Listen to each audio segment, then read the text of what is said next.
जादुई पतंग।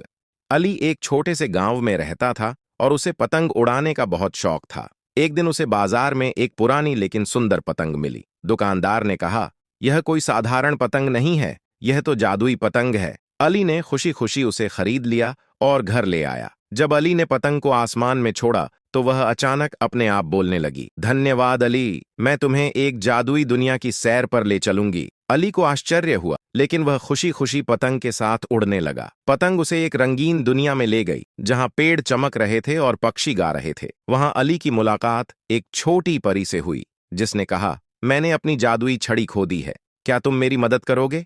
अली ने साहस जुटाया और छड़ी ढूंढने के लिए जंगल में चला गया। जैसे ही छड़ी मिल गई, परिजात ने उसका धन्यवाद किया और अली को एक सुनहरा सितारा दिया जो हमेशा उसकी रक्षा करेगा। जब अली वापस लौटा तो उसे विश्वास ही नहीं हुआ कि वह सचमुच एक जादुई दुनिया की यात्रा पर आ गया है। अब उसका दिल और भी बड़े सपने देखने लगा।